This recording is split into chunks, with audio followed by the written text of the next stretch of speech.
Hey everybody, Pete Blank here. Thanks for joining us today. We've had some fun for a few minutes getting everybody ready for this lunchtime learning blast that we're doing here on behalf of the Personnel Board of Jefferson County. So I'm happy that y'all have joined us today, April 28th. It's a Tuesday, and today's topic is going to be preventing burnout. So again, if you've got the chat box, you can drop some stuff in the chat box there as we start talking about, are we burned out? How do we prevent burnout? And what does burnout look like in regard to our stress levels and things like that? A couple caveats. We're doing this recording or doing this webinar during the COVID-19 crisis.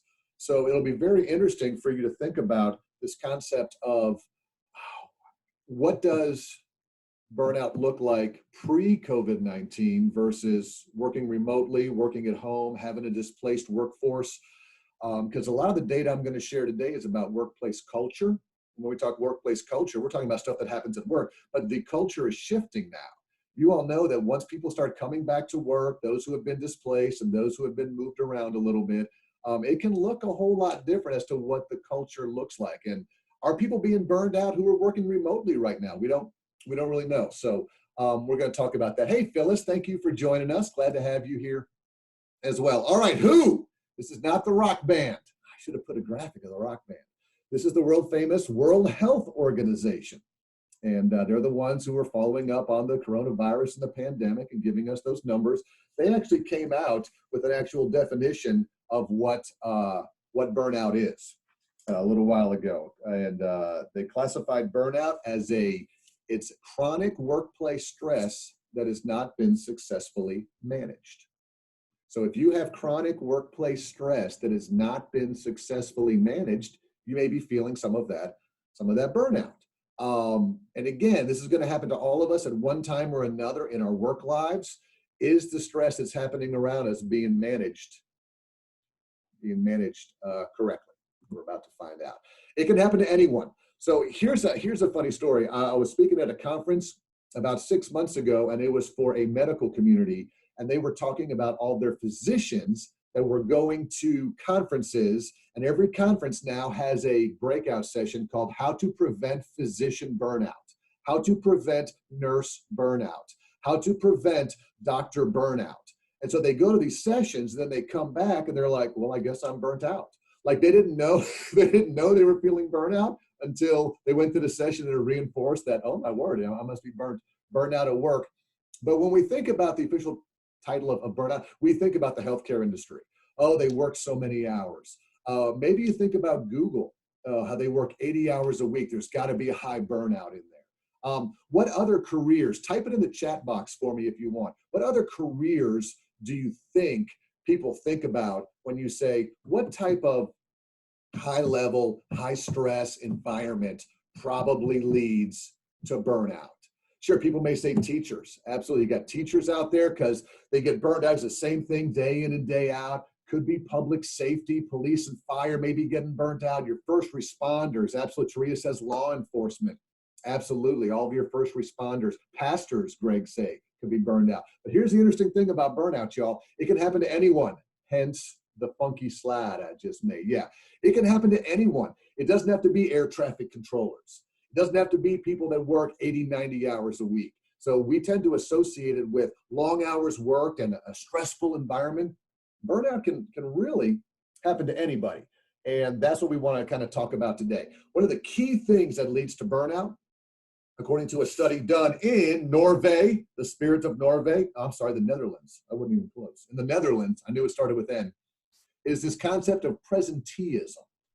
Presenteeism. So let's talk about what presenteeism looks like.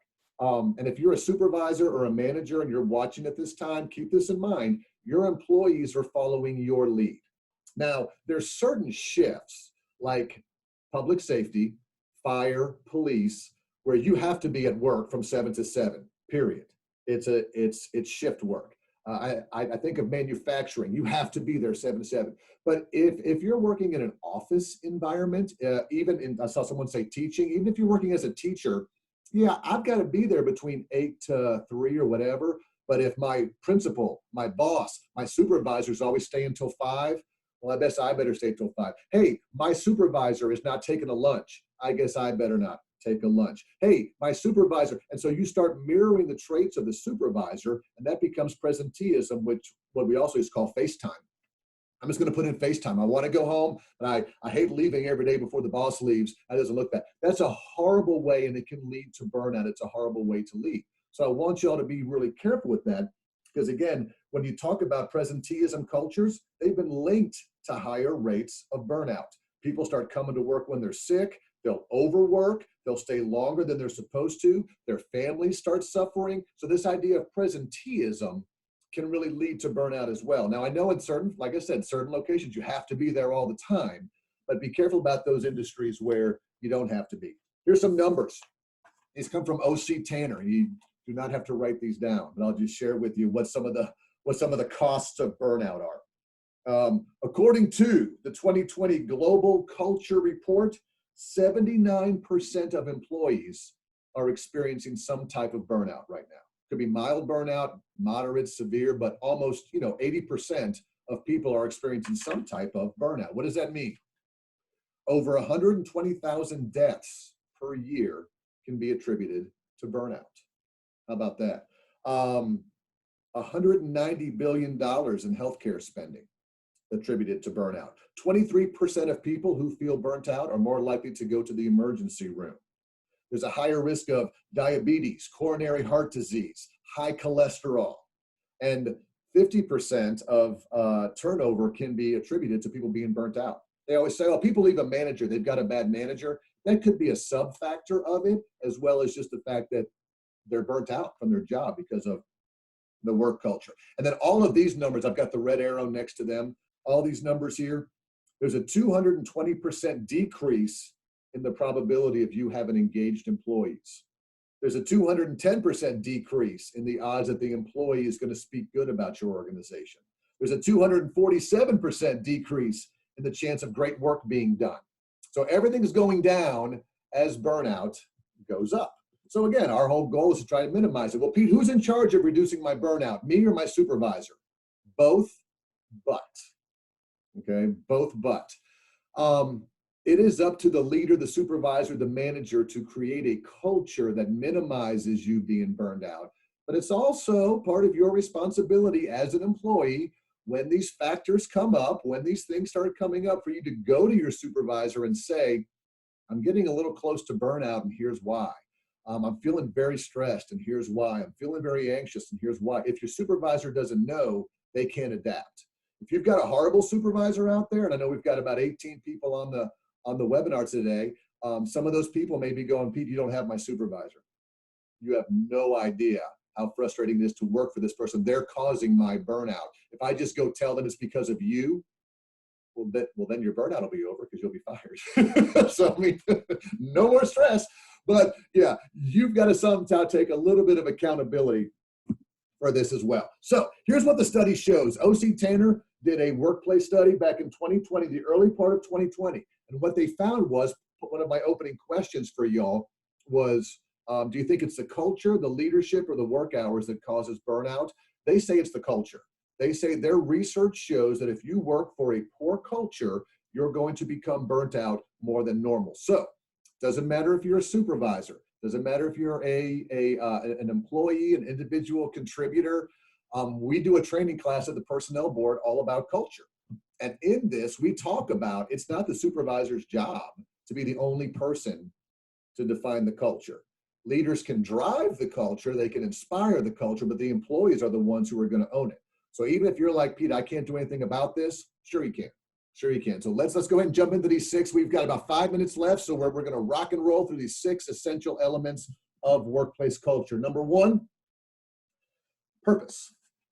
Purpose. This is not mission, vision, and values, okay? For all of my government workers who are watching right now, what is the purpose of government work? Type it in the chat. And by the way, there's no answer. I don't have the answer key. But in your mind, what is the purpose of you working for local government? And if you don't work for local government, go ahead and type in the chat box whatever you want. Because we can talk about mission, vision, and values, but at the end of the day, employees want to have a purpose, an inspired purpose. Serve the community, serve the public, Meet the needs of the community. Y'all are nailing this. Except for Parker, employment of people. Our job is to employ people. You will have a job in the merit system. Sorry. I mean, yes, it's true, but yes. That's not going to keep somebody totally engaged. It's the purpose of you're making people's lives better. You are serving the citizens of you have to be. So if you're not feeling a connection to the purpose, 39%, it says a lack of purpose leads to a 39% increase odds of burnout. Think about that. Why am I here? And we'll use police to protect and serve, to protect and serve. We hear that so much, it sometimes loses its purpose because it's true. It's a very valuable purpose, but if it's not sold and reinstated by the leadership and talked about and oozed into the culture, I'm still going to get burnt out. You have to remind me why I'm protecting, remind me why I'm serving, give me this overall purpose of what I'm trying to accomplish. So 39% increased burnout if I have no purpose. Next one, how about opportunity? This is going to hit us hard after this COVID-19 pandemic, quote unquote, is over. 16% of people, your odds of burnout increase by 16% if you don't have opportunity. Now, opportunity here for them is not necessarily defined by promotions, but it's defined by opportunities to learn, grow, and develop. Okay. My biggest fear, we all live in the world of learning and development. When it comes time for budget cuts, when it comes time for things to be checked off the list and budgets and money's not coming in and tax money's not coming in and all this stuff, let's cut the training. We don't need to send people to conferences.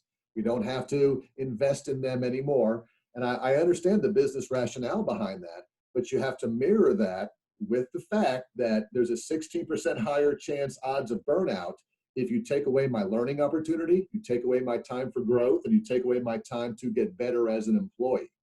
So we're going to have to balance that as we come on the upcoming financial challenges we're all going to face. Lack of success. Let me define this for you. This is more private sector than public sector, but this is where the bottom line of my company is more important than me, the person. The bottom line, the return to shareholders, did we come in under budget? Did we save money this year? That is more important than the people. When employees believe that their bottom line is more important, that the company believes the bottom line is more important than they are, there's a 185% chance higher of burnout. So you can imagine what's going on right now. You know, I used to work at Walt Disney World. All of my friends down there, 60,000 of them are furloughed right now. And then all this challenge about how much does the CEO make and how much is this and how much is that? And could we use that? Well, we got to make sure we take care of our shareholders and the employees at the same time. That's a struggle. That's a struggle because mentally you're saying the company's putting its financial needs ahead of me, the person, and that can lead to a little bit of burnout. So you want to be careful with that. Next one, recognition. If I don't receive the accurate recognition that I need, my chances for my odds of burnout increase by 48%.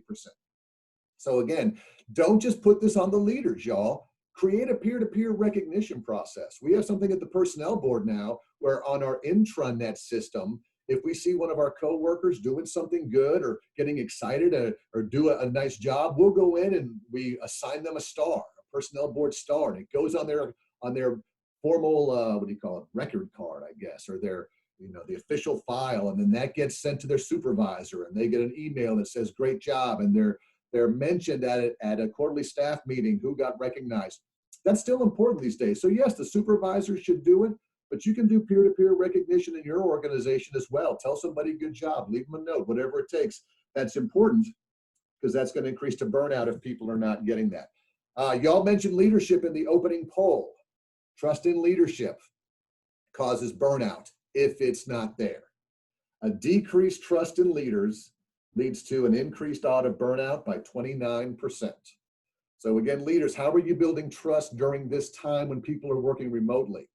How are you communicating with them? Are you sharing all the information with them? Are you trusting them to work at home without micromanaging them? Still hit your deadlines, but I'm not going to have to check in with you every day. How is this trust being built as we build these remote workplaces and people are coming to work as well? How come they get to work at home and I don't get to work at home? Well, you don't know what they're doing, but how come you're watching me all the time? you got to make sure you have trust, that you build this trust up so that people will respect you and they'll have less burnout. Last one is this, well-being. This is more of a sense of belonging and being connected to something. So not necessarily, we talked about purpose earlier, not necessarily purpose, but well-being is just a lack of connection, and a decreased sense of belonging increases your risk of burnout by over 50%. Why am I here? No one knows I'm here. I have no friends. I don't eat lunch with anybody. I come to work, I check in, I go out. If I leave, they consider me a number. They'll replace me with somebody else. Why am I going through this whole thing? So you've got to have this sense of, and in fact, the Gallup organization, if you all have ever done their Q12 study, one of their questions in their employee engagement survey is always, I have a best friend at work. True or false, I have a best friend at work.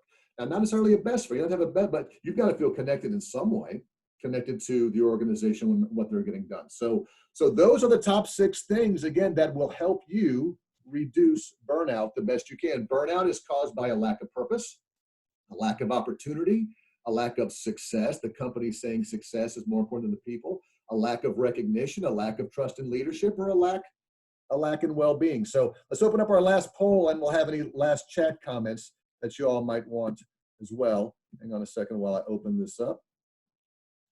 This last poll is just going to talk about these 6 things. Which of these culture issues is most likely to be present in your current job, which could in turn lead to burnout?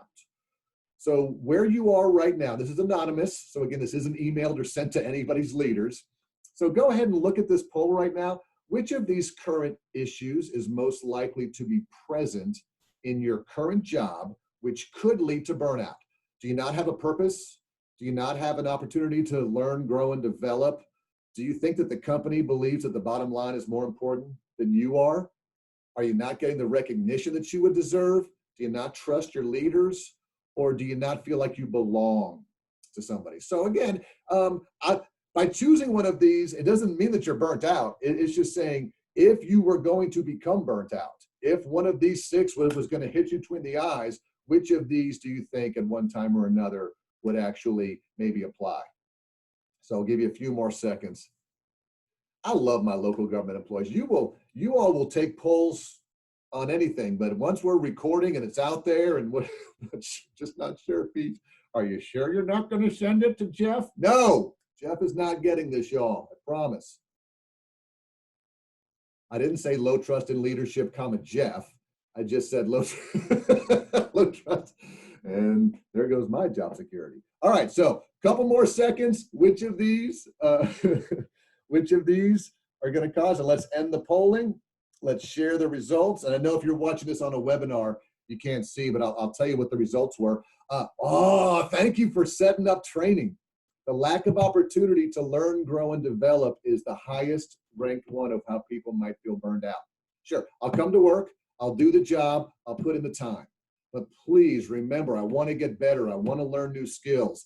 Doesn't have to be a promotion, but I want to go laterally. That was number 1, followed by I'm not getting recognition or low trust in leadership.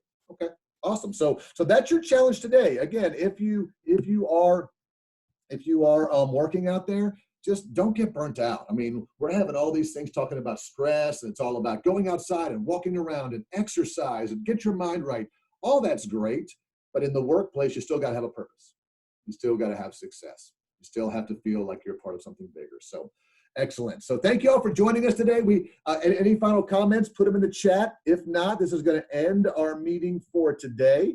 We've got 2 more coming up over the next 2 days, coming up on Thursday, or Wednesday and Thursday, and we hope to see you there.